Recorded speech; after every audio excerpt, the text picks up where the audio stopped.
Welcome everyone to our panel discussion sponsored by the ABAA on Book Collecting 101 in preparation for the virtual book fair that's coming up later this week. I want to begin by noting that we're all being recorded. So if you participate in this, you're part of a recording and you should know that for your own privacy's sake. This is a difficult and sad moment in our country's history between the violence that we're experiencing and the protests that we're experiencing right now on top of the pandemic. And we panelists are acutely aware that this is a strange moment to be talking about antiquarian bookselling. And yet, many of us have found solace by going back and reading about what others have had to say in times of plague, what others have had to say in times of great civil unrest and difficulty. And for my part, there's a moment in Camus' novel La Peste, The Plague, that has really stayed with me. The hero of that novel, you remember from the 1940s, is the doctor who fights the plague in Algeria and against tremendous odds. And he's asked at one point, well, how do you fight a plague anyway? And he thinks about it for a moment and he says, well, I'm not sure, but I think it has something to do with decency. I think that you fight a plague with decency, human decency. And the questioner says, well, what exactly does that mean? And the physician says, I don't really know, but I think it has something to do with the way we live. I think it has something to do with the way I do my job. I think it has something to do with the way that we treat each other. So as we begin our time together for this privileged hour, we should maybe remember Camus' words about human decency being so important in these troubled times. We have wonderful panelists today who are eager to answer your questions and who have tremendous intelligence and expertise to bear on Bookselling 101, our chosen topic. Please feel free to use the Q&A feature of Zoom in order to ask your questions. We won't be able to get to them all. I'm very grateful to those of you who have pre-submitted so many excellent questions. My name is Michael Suarez. I'm the director of Rare Book School and a professor at the University of Virginia. And it's my great privilege to be your host this afternoon. Our first panelist is Caitlin Manning, who's a bookseller and manuscript specialist at Philip J. Perege's Fine Books and Manuscripts, located in McMinnville, Oregon, a place all of you doubtless have been. Kate studied art history and theater at Vassar College and earned her master's degree in art history with an emphasis on the medieval period at the prestigious Courtauld Institute in London. And it was during her studies in London that she developed an avid interest in illuminated manuscripts and in the history of the book. Kate began working in the trade in 2013 and became an associate member of the ABAA in 2017.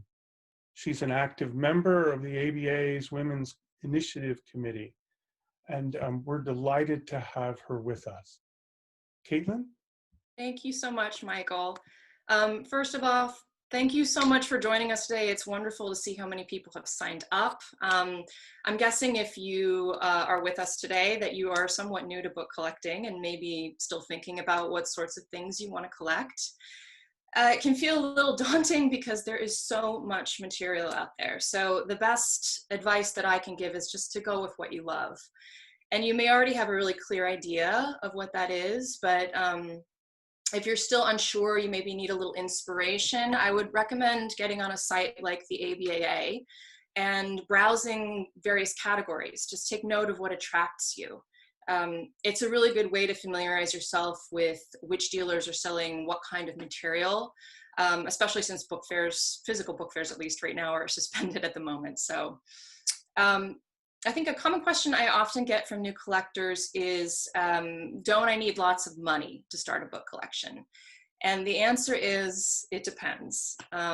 It depends on what you want to collect and how creative you're willing to be. So if you're strictly interested in collecting incunabula, which is first 50 years of print, or for example, first editions of literary classics, then yes, you're probably going to need a little capital to get started. However, I really want to emphasize that it is not required to put down a lot of money to have a really wonderful and fulfilling collection. Couple of ways to think about this. You may want to think about what sorts of things are being undervalued in the market right now, or maybe haven't yet taken off. I think collecting ephemeral items are a really wonderful way to get started. Or maybe you want to think about approaching a typically expensive category from a different angle. And just remember that you're building up a collection. It's a process. So you don't have to start with the biggest and the best books. Just take it slow with whatever budget you are comfortable at. Be patient and enjoy the hunt, because that's really where the fun is at. So a couple of words about buying from dealers. My colleagues are going to speak a little more about actually evaluating books online and interacting with dealers in that space. But just to drive home a couple of points early on, as we all know, in the internet age, anyone can just set up shop and sell books. So it's more important than ever to create relationships with booksellers that you can trust. And the ABAA has taken the guesswork out of it, because members are vetted before they can join.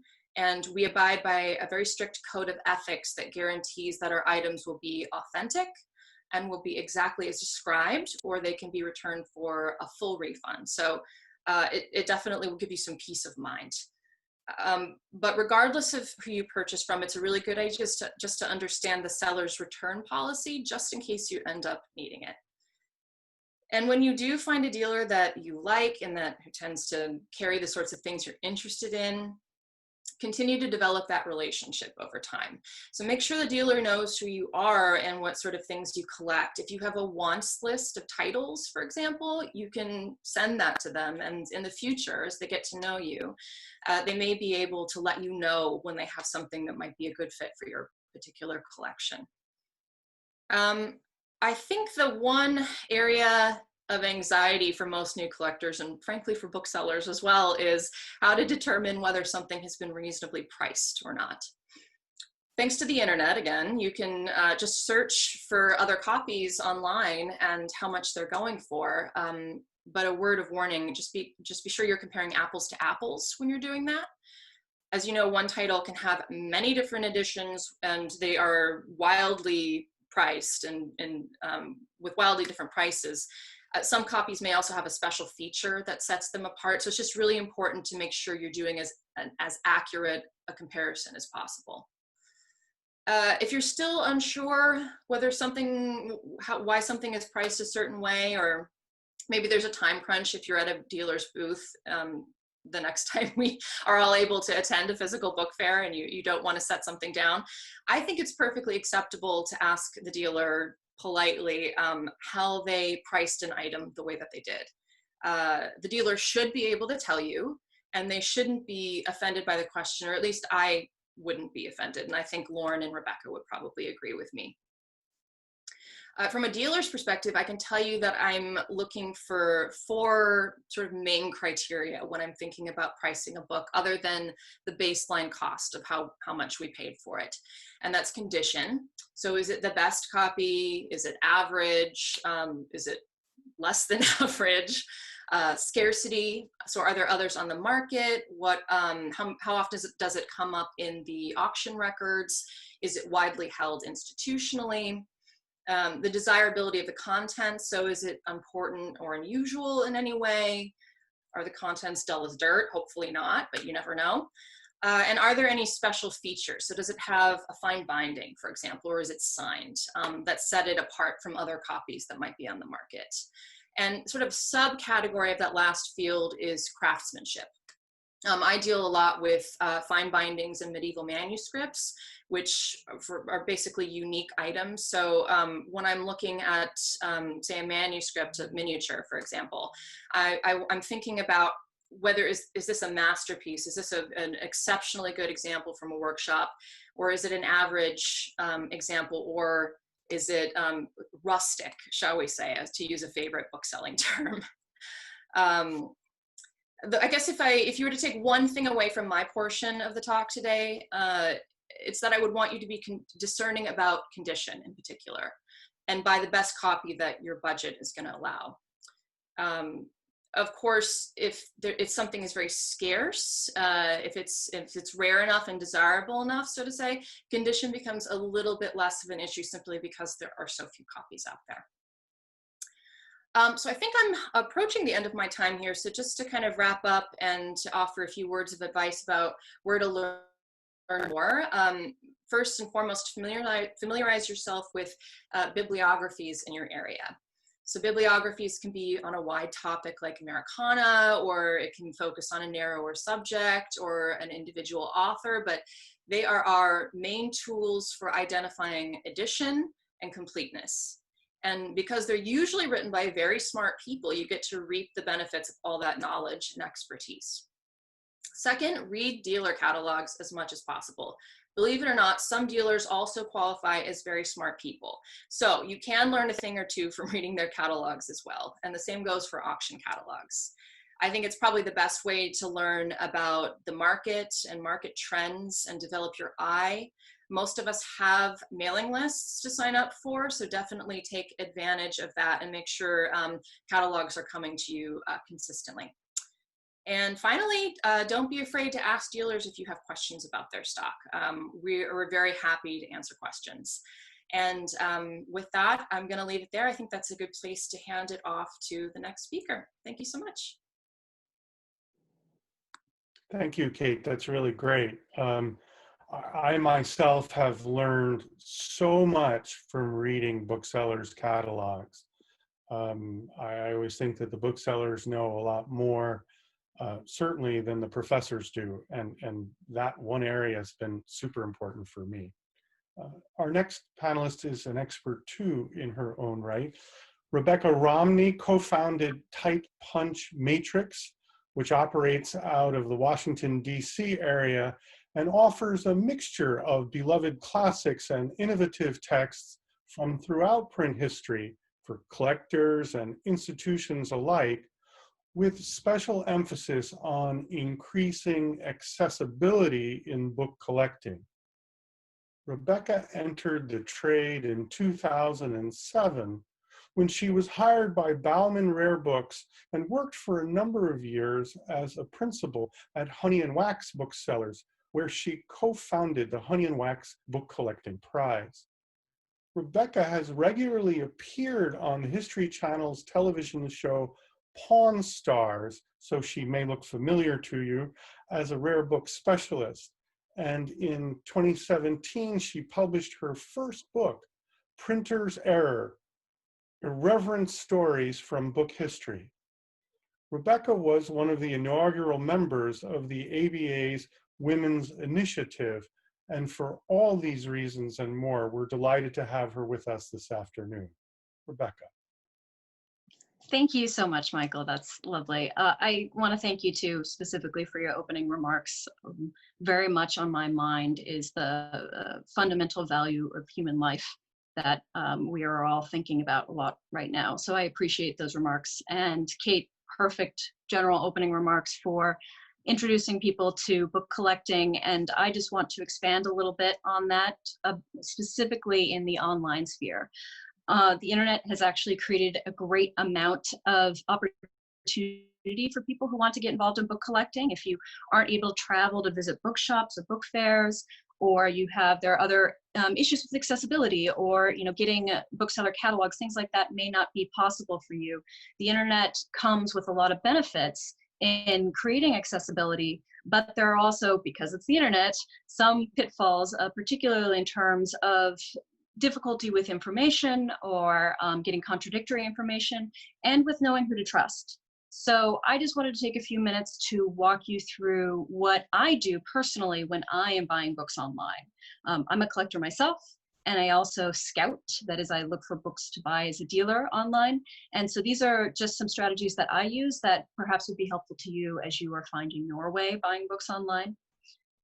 Kate already mentioned that the ABA affiliation, being associated with the ABA, that means that you are bringing a reputation of experience, a track record of expertise, you have been vetted, and that you follow a code of ethics. So the first thing I do when I'm looking online, if I see that a book I'm interested in is offered by an ABA dealer, to me, that's the shorthand for trust.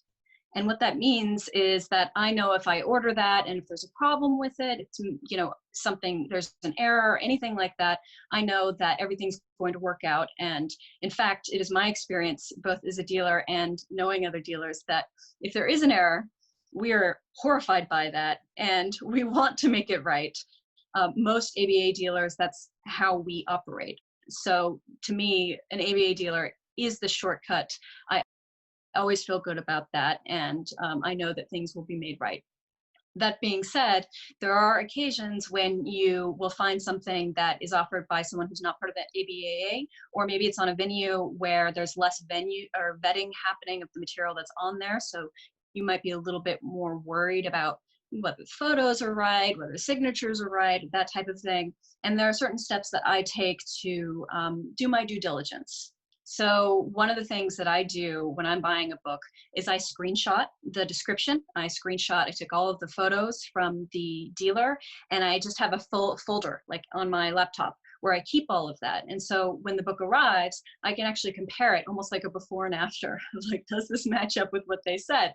And if there's a problem, if there's something really different or something just factually wrong, like they said it's a first edition and it clearly says second edition, something like that, I contact them immediately. And this is important because in some venues and some environments, you might have a short interval of time when you can make a return, 30 days, something like that. But it's also very useful for the dealer. I personally don't consider a sale complete until I know that the buyer is happy with it. And that there's sort of like, for most of us, there's sort of a 10-day on approval period or some on approval period where we say, okay, you can return for any reason within those days. And then if you're an ABA dealer, you also have essentially a guarantee that everything is as described, which means if there's something's factually wrong, you can return it. So those are the types of things that I'm thinking about. I try to be prompt in asking for a return or asking questions. Because that is both helpful to you and helpful to the dealer. And it also will smooth the way when you are trying to develop relationships with dealers. It's a lot easier to do returns when you know the person. The thing to keep in mind too, when you are making these purchases, is the venue can matter for the different return times. How you make your payment can matter. And so unless you're buying from a dealer, in which case you know they follow the code of ethics and all of that, then you just need to do your own due diligence to make sure you understand what the return policies are for that venue, for that marketplace, or for the website of the company or whatever it is, and same with the payment. And that way you know what recourse you have or what steps you need to take if something is incorrect.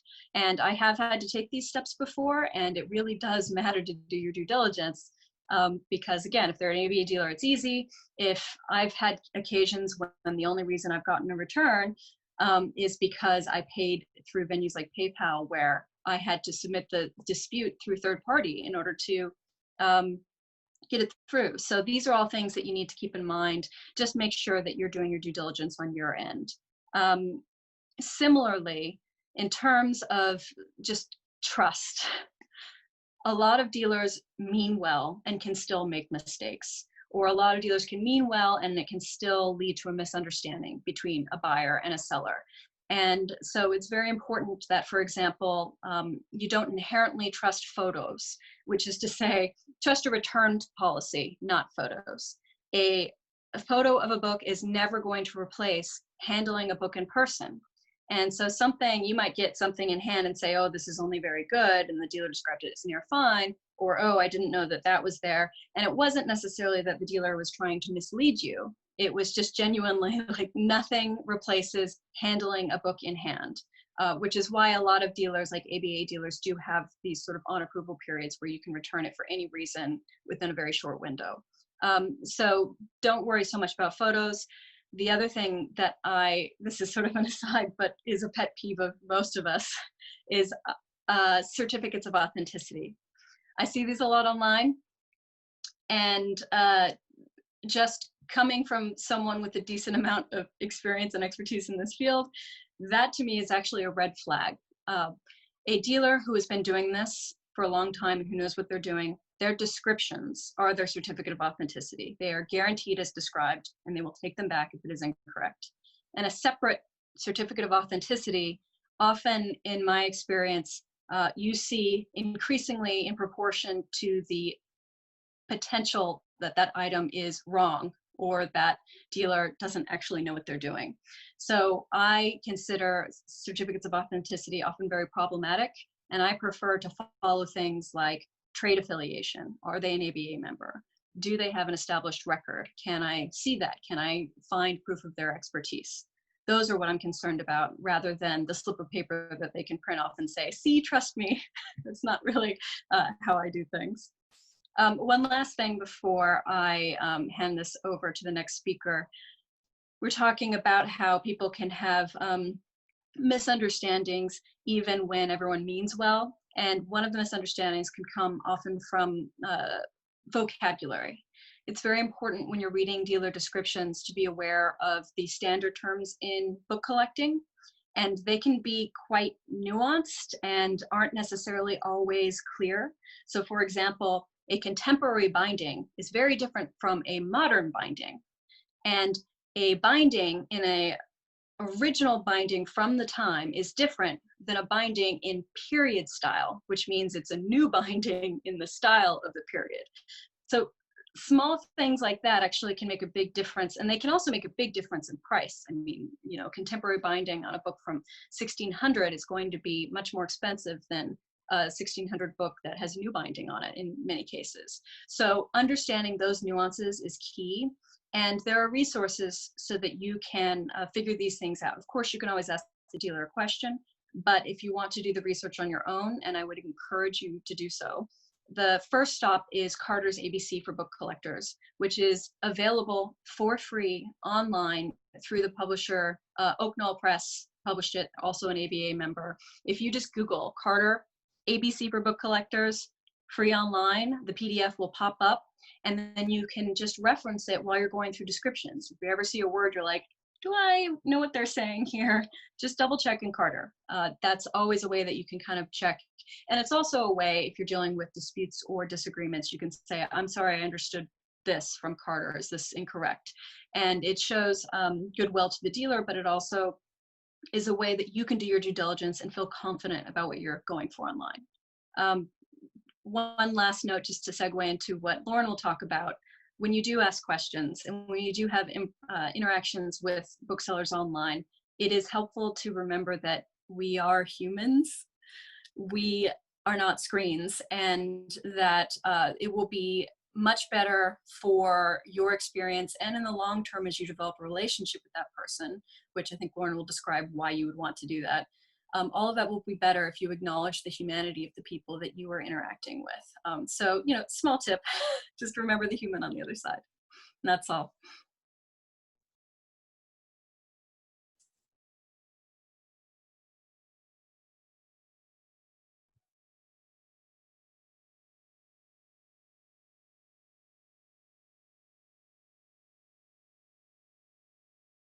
Let me give you my credit card because I wanted to buy a book from an ABA dealer, and he said, no, don't pay me till you've received the books because I want to make sure that you agree that they are as described.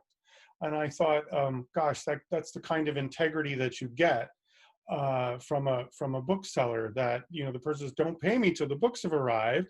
And I said to him, for Pete's sake, I've been buying from you for 20 years.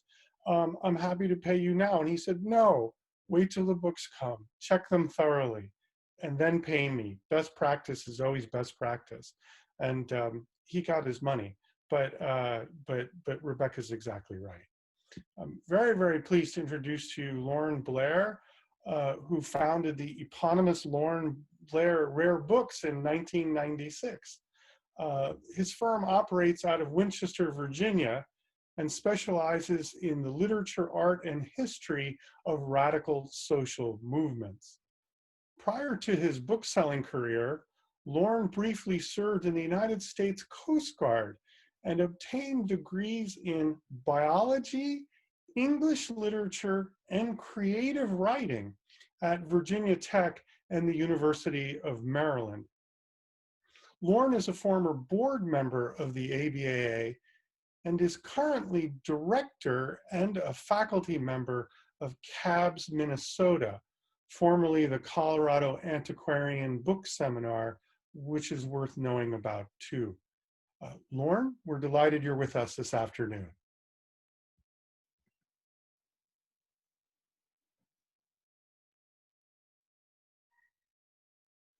There we are. Thanks, Michael, very much. I'm very happy to be here. And thanks to all of you for joining us. I will just add my own voice to Michael's preliminary comments. It may seem that what we're doing today is far removed from the somewhat sobering realities of what's going on in the world right now. But I remind us all that we are collectors. We are the keepers of culture. And we have an opportunity always to be aware of what's going on around us. And I hope we can all do that. I'm going to talk a little bit, following up on Kate and Rebecca's comments about forming relationships with dealers. I'm going to talk about how one might go about that process and hopefully give you a few tips that will help you use that process to your advantage as you go through the process of building a collection. And I'm going to start with getting inside book dealers' heads a little bit, which is a scary place to be, but it's a good starting point if you're finding yourself negotiating. And I will say the things I'm going to say apply to dealing with dealers both online and in person. At the moment, we have no choice but to deal with each other online. But I hope all of you who are watching will avail yourselves of the opportunity to actually make personal acquaintances with book dealers. That's one day in this millennium, I hope, there will again be physical book fairs. There will be bookshops open, and you'll have an opportunity to go shake hands and really meet people face to face. Meanwhile, this will do. So the first thing you need to understand about the book business is that from an econometric standpoint, it's simply nonsensical. Book dealers work with a level of margin and turnover that make absolutely no sense in any other sector of retail. When I get my taxes back from my accountant at the end of each year, he just sort of shakes his head sadly and hands the papers over and says, "Well, you did it again. I'm not sure why, but you made it through another year." Most booksellers I know work impossibly long hours to earn an income substantially lower than many of their peers in other professions. And yet we keep at it. And the question is why? Well, the corollary is clear. There must be things other than money that motivate us. And this is the first really important lesson you need to take into your negotiations with any book dealer or in any interaction with the book trade. And that is that booksellers do not have a rational retail relationship with their inventory. We're animated by so many other factors, by aesthetics, ethics, pride of place, even a little arrogance. So you can't always depend upon us to act predictably in a commercial negotiation.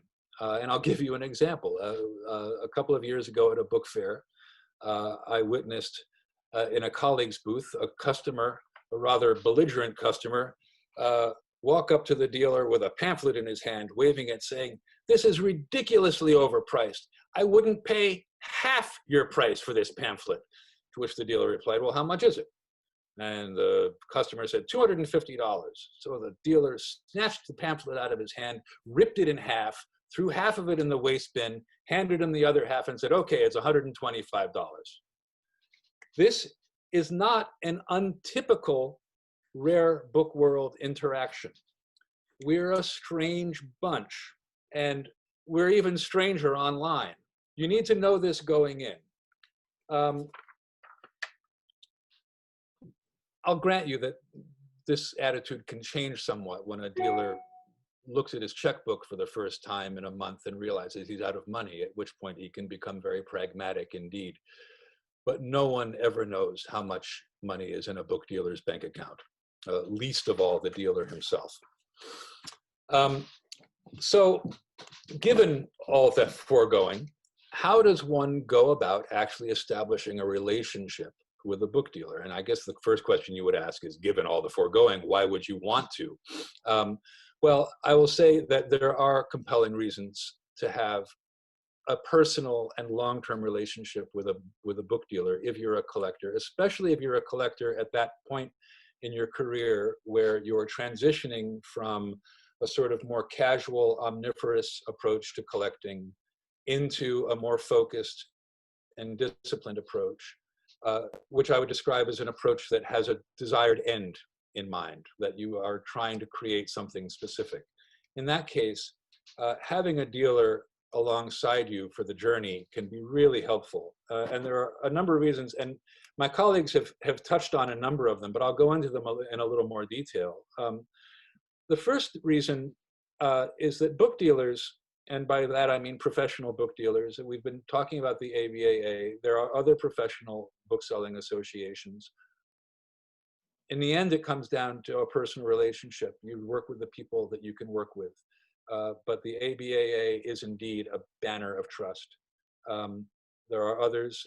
There's an international association, ILAB, which is the umbrella or association under which ABAA exists and which incorporates national bookseller organizations from around the world. You can look for that. IOBA, the Independent Online Booksellers Association, has also made, I think, real strides in building the credibility of their membership. And I want to, I don't want to make it sound like ABAA is the only game in town, but we're the best one.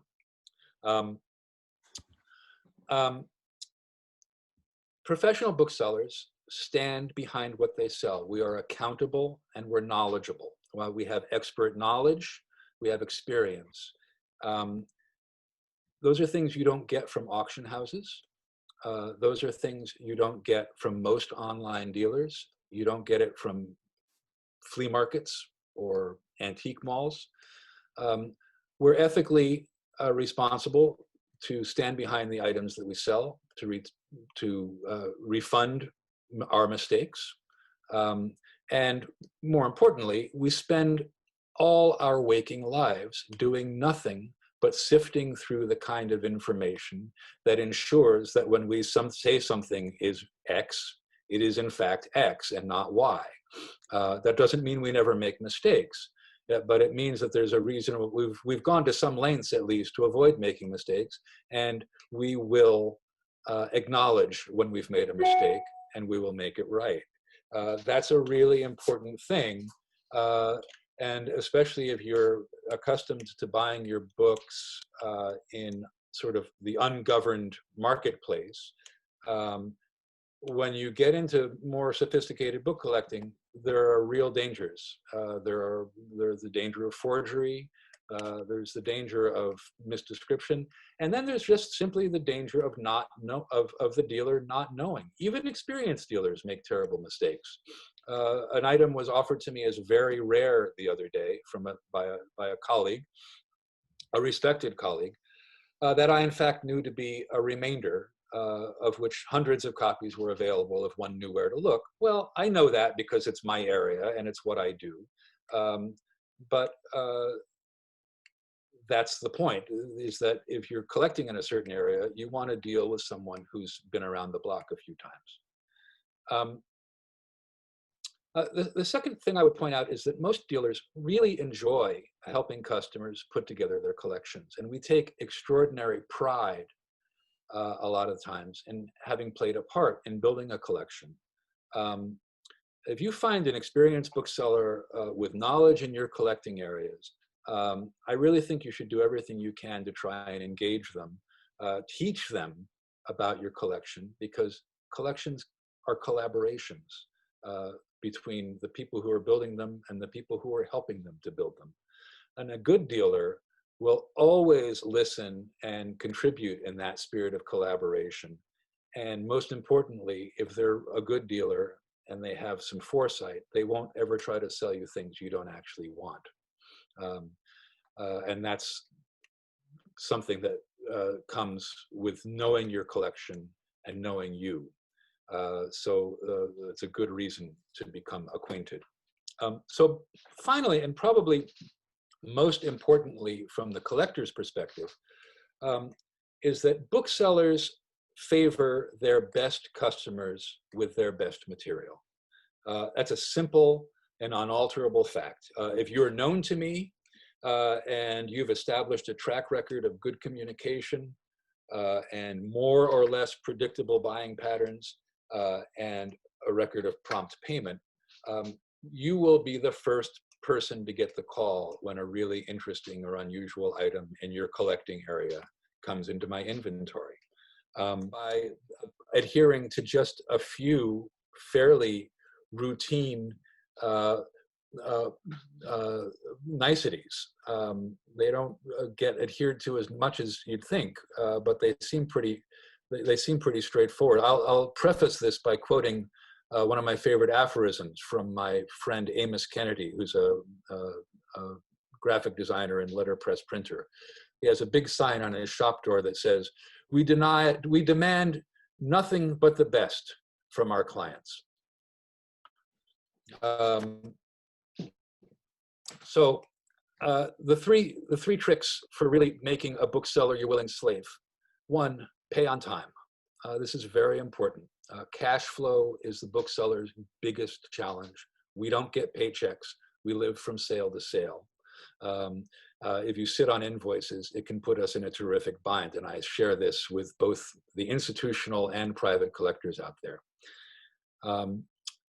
Second, don't ask me to discount every item I offer you. The occasional request is okay, especially if you think that there's a reason to think that I've overpriced something. And I echo Kate's recommendation that you ask me how I arrived at my price. But if you ask for a 20% discount on every single item I offer you, you should not be surprised to learn that I will begin marking my things up by 20% before I offer them to you. Or more likely, I'll start offering them to the dealer who doesn't ask for discounts. And finally, again, I can't stress this enough, communicate in a spirit of mutual self-interest and collaboration. I want to learn from you. You should want to learn from me. If I've offered you something that doesn't fit, tell me why, so that I can learn from it and get it right the next time. If you have questions about something that another dealer is offering, or are excited about something you've just bought, even if it's not something you bought from me, share it with me so that I can share the excitement and so that I can experience your collection vicariously, because what you want as a collector is for me, the dealer, to have the same sense of buy-in with your collection that you do. Because what we're trying to do is work together to build something really important. And if you think about what's really important in the history of the world, the collections that great collectors have put together are where we learn what the history of the world is. And that's what we're doing right now. I commend it to you, and I look forward to working with one of you at least.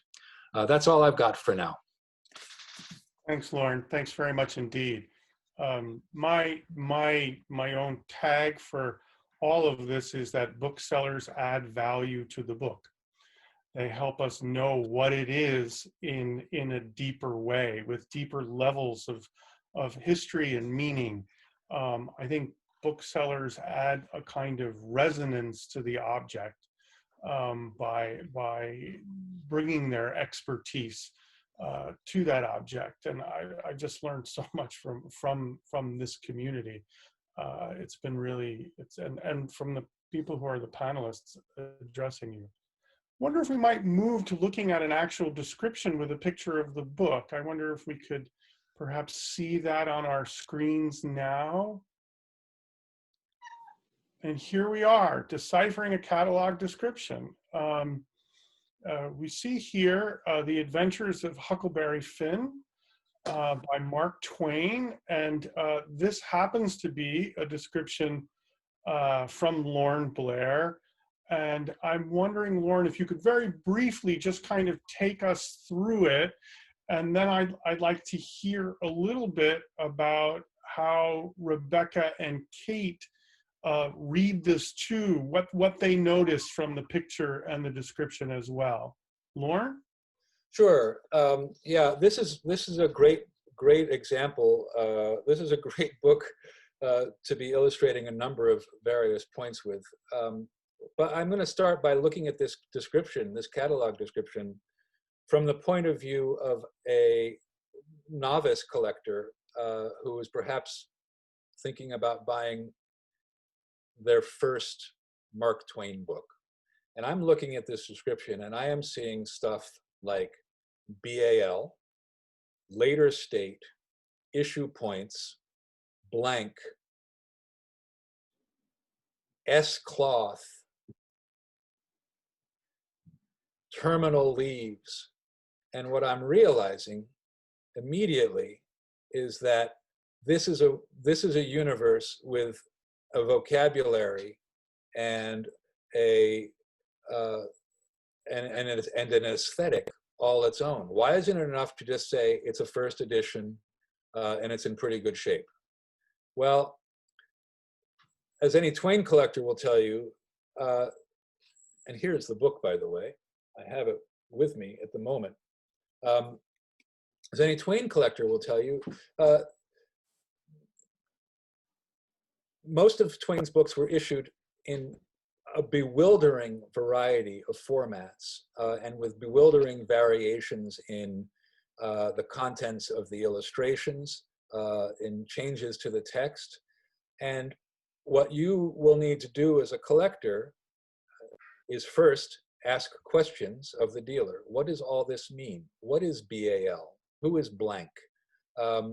What is a cancel? And a good dealer will be able to explain those things to you. You're also going to have your copy of Carter's ABC in front of you, and you're going to try and make some sense of it on your own. But the first thing you need to know is that all of this information did not come out of my cataloger's head.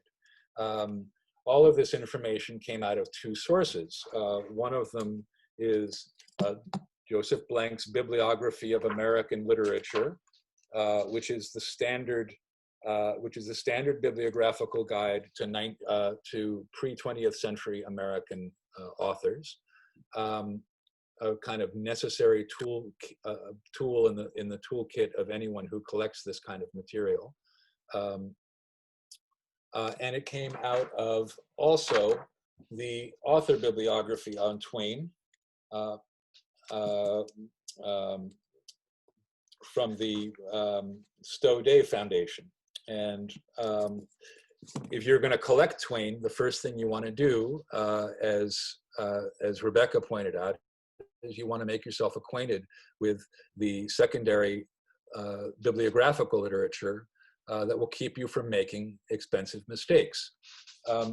All in all, what we have here, in short, is a sort of indifferent copy of Huck Finn. It is one of the great novels of the American 19th century, of any American century, in every list of the greatest 100 American novels. And the other thing I will tell you that this example illustrates is that it's not always a bad idea to ask for a discount, because if you were to look on my website right now, you would see this book for $2,500. You wouldn't know that I had cataloged it 8 years ago and it hadn't sold. But if you were to come to me and say, this seems a little overpriced, can you do any better? The answer would be, in this case, yes. And that's not a shameless attempt to sell the book. It's just an attempt to point out to you that there are always circumstances behind the descriptions that you see. So I'll start there. I'll let the rest of you comment. Kate, what do you see? What things? Thanks, Lauren. What pops out at you from the picture or the description? Well, I think the first thing I notice is that Lauren's listed several of the issue points. So that's clear to me that he knows what he's talking about, and he's taken the time to confirm that those are all there. So that makes me feel very confident that this is, in fact, he stated it is a first edition, but qualified it with that it's a later state with these following points.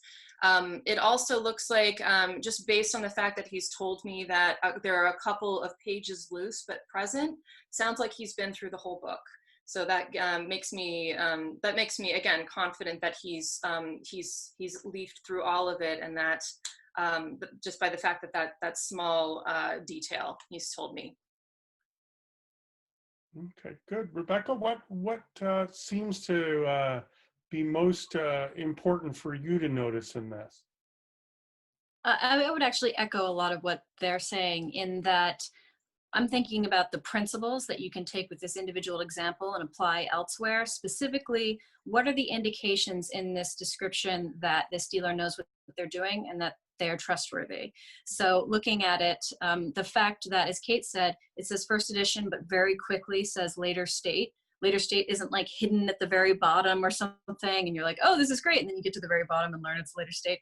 It's said up front very clearly. They're not trying to hide anything. That to me, that indicates that, okay, I can trust this dealer. They're going to state things as they are.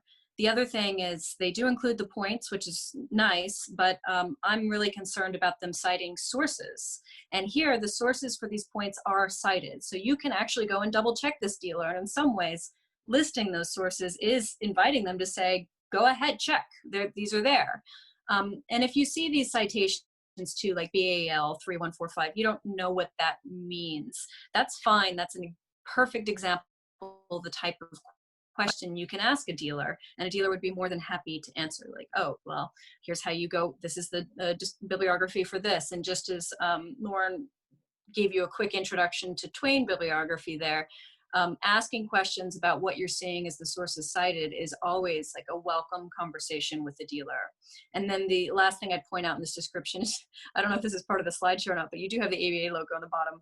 So there are little things like that that I look for to say, okay, these are principles of how they're approaching describing their book, where they're saying, I'm upfront, I cite my sources, and I'm doing my due diligence to make sure I'm trustworthy, and I'm okay with you fact checking me. These are all really worthwhile things that you can apply across the board. Yeah, that's great. That's great. I can say I'm a collector too. And if I were buying a copy of Huckleberry Finn, which is outside of my collecting remit, but if I were, I can't buy a perfect copy. I don't want a perfect copy because it would cost probably more than my car. So, so I'm looking for a copy that I can own, and so I think sometimes the things that are or have been well loved are more attractive to me than the copies that look like they've been on a shelf forever. I'm always interested in evidence in the description too, which maybe isn't applicable here, of previous ownership or previous readerly use, because sometimes those annotations or markings tell me something about the history of the reception of the book that can be fun for collecting the book and informative. Lauren, anything more to add about this? No, it hadn't occurred to me to add this book to the to my virtual book fair listings, but I will. I'll be able to answer personal questions about it one-on-one starting Thursday. That's great. That's great. Excellent. I wonder if we might dispense with a formal description then and have some time for a few questions. I myself was really pleased to receive the questions in advance and see how intelligent and discerning they were. And I thought one of the most interesting questions for the panel was, what are the new areas, what are the emergent areas of collecting in your experiences? How is book selling and book collecting changing in, say, like the last 5 or 10 years? And where do you see it going in terms of new collecting areas? I wonder if maybe we might start with Rebecca. Sure. The first thing I will say is that if you want to see new and interesting ways that people are approaching collecting, I would humbly plug the book collecting prize that I co-founded with Heather O'Donnell of Honey Wax Booksellers. It's called the Honey Wax Prize. Submissions actually are due today. This is our 4th year doing it. And one of the reasons I suggest this is not only because I founded it, I'm very proud of it, but because I'm proud of it because of the kind of submissions we've gotten. Like, people have submitted collections that have really surprised me and taken collecting in ways that I didn't think of. And it was so encouraging and really gave me a lot of cause for optimism and helped me expand my idea of what book collecting can be. And every year we do publish the winner and a few honorable mentions that have different collectings and different collections and different approaches to collecting. So you can find that if you read about past winners, it'll give you an example of the different ways to collect that in some ways debunk a lot of the common myths of collecting, like you have to have a lot of money to collect, or you have to have a lot of space to collect, or you can only collect really famous authors or really important high literature. None of that is true. And frankly, that's kind of where I come down when we talk about trends in book collecting. Is I'm aware of them, but I am personally a lot more interested in individual passions. And I want to know what you're in love with, what excites you, and how you have translated that into book collecting. Because the great thing about collecting is that our printed heritage covers every aspect of human life. So you don't have to be like a reader of late fiction. You don't have to be a quote unquote bookish person. If you're interested in architecture, if you're interested in history, if you're interested in, I knew one person who collected just any book with an elephant in it. Like, whatever your thing is, there is a printed record of it, and you can explore it kind of like in 3D in history through collecting.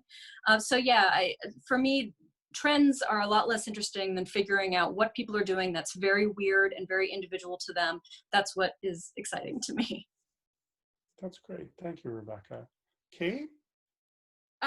Yeah, I guess I would just add to that, that, the printed book is wonderful and it's always going to be there. But I know that, especially for a lot of younger collectors right now, collecting ephemeral items, things that were never meant to last, that that it's more than just the printed bound book, that there are categories beyond that that are worth considering as part of your collection. And it includes broadsides, maybe musical scores, also manuscript material, not necessarily medieval manuscript, but anything done by hand, original artwork, that sort of thing. So yeah, that's, I guess, where I've kind of seen a lot of, especially newer, younger collectors excited about gathering, or things that don't necessarily conform to typical notions of what a book collection is or ought to be. Mm-hmm. Yeah, Lauren, your whole business is predicated on an emerging idea of what's collectible. Would you like to talk about that briefly? Well, sure. Yeah. First of all, I'd like to, echo exactly what Rebecca and Kate said. The most exciting trend in rare book collecting, or in the collecting of printed matter in the space of my career has been the trend away from lists of important books that must be acquired, most of those lists having been compiled by white men over several centuries, and towards collecting one's individual passion. And my business is basically premised on the notion that an entire swath of our American culture was left out of those books about what to collect, and in fact, embarrassingly, left out of many academic institutional collections. Specifically, I'm talking about the printed culture of African Americans, of working people, of women, of LGBTQ plus people, of a whole range of underrepresented people who nonetheless produced a print culture of their own, and which is now, I mean, I am now behind the curve on this stuff. I'd like to think that 25 years ago, I was maybe riding the wave, but now clearly others are way ahead of me, as it well should be, because I only can know what I know, and I think that the dictum to collect what you love and know is the important part of that. Sure, that's great.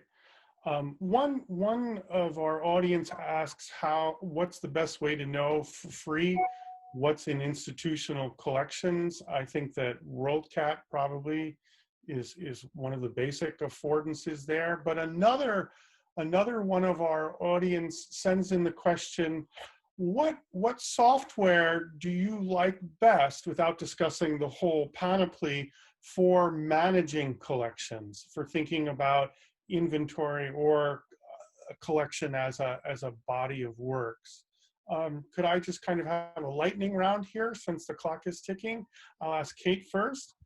Yeah, well, I think a lot of dealers at least use Bookhound, but that's a very, I think there's got to be kind of a critical mass of material that you have in order to invest in something like that. I mean, I think for starters, Excel is perfectly acceptable just to use as a very basic way to kind of list and catalog your books when you're just starting out. Mm-hmm. Mm-hmm. What do you think, Rebecca? I agree with Kate. Actually, it's difficult. I get this question a lot. Will they say, what database should I be using? And I don't use a database for my personal collecting except Excel. And the database I use for book selling is another bookseller specified database that goes more to my needs, so it has a field for price as well as a field for price paid and all of that type of thing, and putting it online, options like that don't apply to collectors. I mean, the main thing is, though, make sure that you are keeping track of your collections in some form. You will eventually reach the threshold. I joke, like, this is when you've hit the bingo board about being a collector, that once you have purchased something that you already have, unknowingly, you've reached the limit, you've joined the club. So yeah, just make sure that you are, as you acquire things, putting them into the record somehow that's searchable. That's great. That's great. Our time is winding down. I wonder if Lauren would like to tell us something briefly about CABS. I would. Thanks.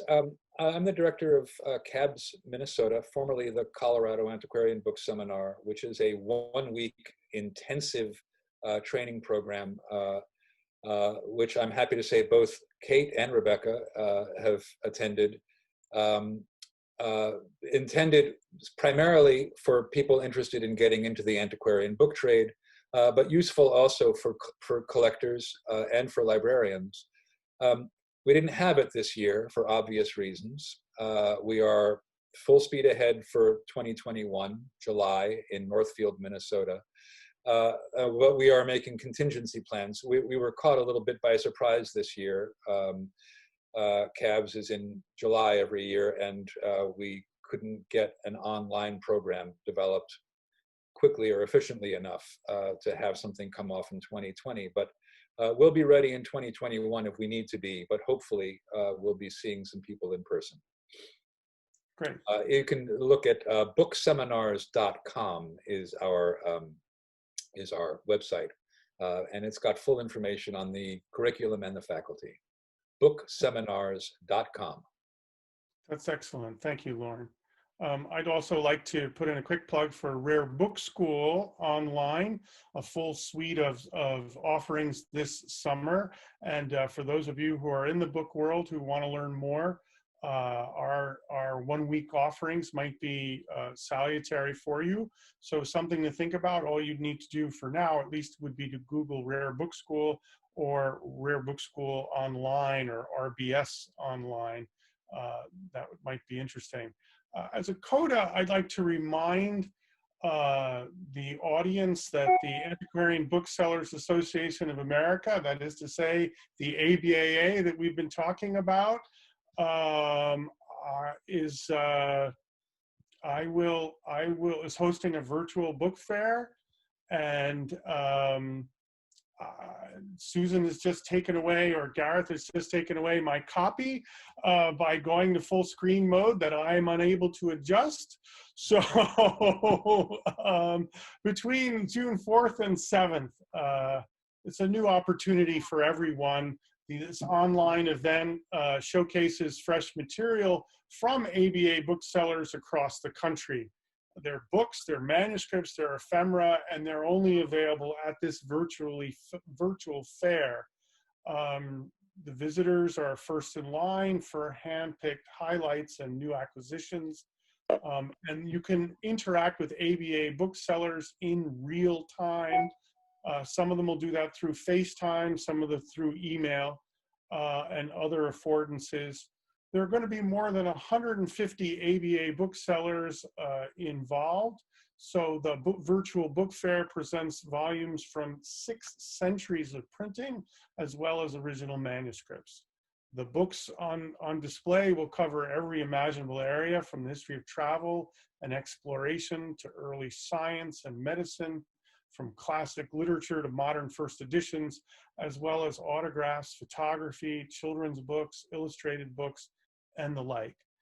The virtual book fair opens at 10 a.m. Eastern Standard Time on the 4th and remains open 24 hours a day, an advantage of the online environment, until the event's closing on June 7th at midnight. Admission is, of course, free. For more information, visit aba.org/virtualbookfair, and you could see it in the slide. It remains only for me to thank one and all for your attention, and to say to Caitlin Manning, Rebecca Romney, and Lauren Blair, thank you for so generously sharing your expertise with us today. And we hope to see all of you at the virtual fair. Thanks very much, everybody. Enjoy the day. Thank you. Thank you.